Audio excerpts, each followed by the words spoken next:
Hello and welcome to the Startup Simulator. In this video I'm going to show you how to create 3 years of financial projection for a SaaS startup. Right now, we can see that the executive summary is empty. Are you ready to generate your financial projection? Let's start. To start, you just click on the Start tab, where you will find all your assumptions, which are indicated in a blue font with a gray sail. Let's make some assumptions then. First, we need to change the starting date. We will start from the month of September. Now we can start to make some assumptions about our website traffic. I'm going to start with 200 visitors per month with a growth rate of 5% per month.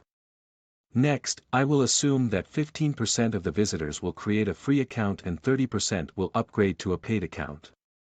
Next, let's look at my content strategy. I want to generate 20 blog posts per month. Each post is going to cost me 100. Here you can see there is no currency, you can use any currency you want. We'll assume that each blog post is going to send 50 visitors every month to my website, and that 15% of them will convert to a free account, and of those 30% will upgrade to a paid account. Now let's look at my social media strategy. I want to generate 50 visitors to my website from social media with a growth of 5%. We'll assume that 15% of the visitors from social media will create a free account and 30% will upgrade to the paid account. Next, I want to do some advertising. I will assume that my cost per click is 1. I will spend 2,000 to start with. Later I will spend 5,000 every month. We'll assume that 25% of the people who click on an advert will create a free account because it's targeted traffic, and that 35% of those visitors will upgrade to a paid account. Next, I want to have some partners. I will have just one partner who will bring me 100 visitors to my website every month. 25% of them will create a free account. 35% of them will upgrade to a paid account.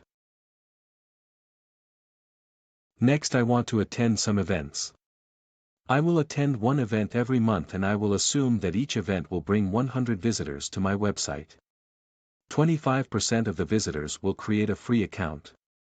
35% will upgrade to the paid account. My cost per event is going to be 200. Next, we can look at our subscriptions. I am selling 3 subscription packages: the Starter Pack, the Team Pack, and the Pro Pack. You can change their name here. Let's assume that 60% of my clients will buy the Starter Pack. The price will be 15 per month or 100 per year. 70% of the people who buy this pack will pay monthly. Next, the Team Pack.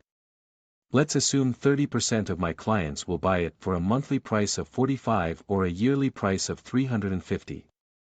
70% of the people who buy this pack will pay monthly. Lastly, let's assume that 10% of my clients will buy the Pro Pack. It sells for 250 per month or 2,000 per year. 70% of the people who buy this pack will pay monthly. Next, we can look at the churn. We will assume a monthly churn of 5% and a yearly churn of 15%. I can also add the pricing of a setup fee if I want to offer one or support, as well as the percentage of clients who will buy your support, but I will not do this in our example. Next, I need to put how much money I have in the bank. 20,000. Let's look at my individual monthly costs now. Since I'm taking payment online, I need to pay a commission to the payment processor, 7%.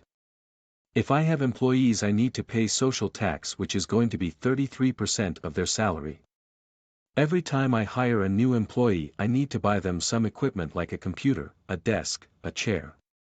Let's put a budget of 3,000 per new employee. I want to do some PR. I will spend 2,000 every month.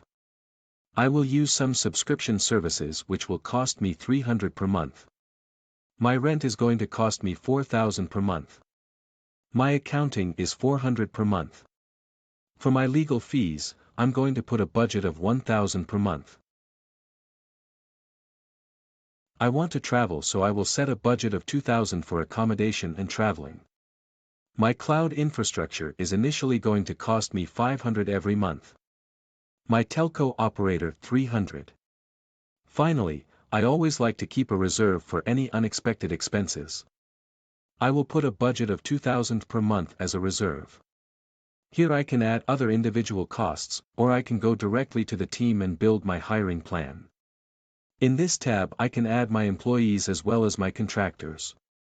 The difference between the two is that in the case of employees, I need to pay social tax. Here, the only thing I need to do is put the salary at the right place for the right people.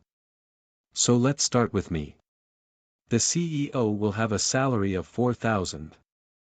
I will give my CTO a salary of 3,000. The CFO will receive a salary of 2,500. I want to hire a marketing manager to take care of all the marketing activities. The salary will be 2,500. You can add as many employees you want. I will hire some support people because it's important. Support 1. Support 2. Support 3. I will hire them at various points in time to support my growing user base. Next I need to hire a back-end developer and a front-end developer. I will pay them both 3,000. I already have a CFO, so I'm okay with finance. I want to hire an office admin who will receive 1,500 per month. Now I have all the cost of my employees, all the social taxes that I have to pay as well as the fully charged salary.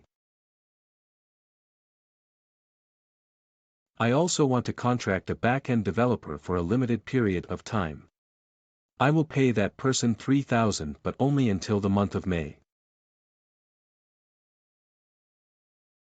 That's it. We are done. We can go back to the executive summary where we can see that all the data have been filled up. All the graphs have been generated, but most importantly, I see that based on our assumptions, the startup needs to raise 200,224. We can take a look at our profit and loss. All our revenue streams have been generated. We also find our cost of sale, our gross margin, our operational expenses. Here I recommend you to increase some of those costs over time because they will increase. Next we have our earnings before interest, taxes, depreciation and amortization line where we can see when we will break even. In this case it is going to be the month of May. Next I have my capital expenditure. And finally my cash flow projection. The most important line is this one, because it shows us how much money I have in the bank at the end of the month. Now that I have my full budget, I can start playing around and change some assumptions to see what impacts they will have on my budget, positively and negatively.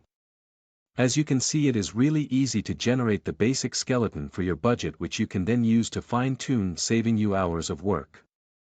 I hope you enjoyed this video and I will put a link to the file under the video so you can have a closer look.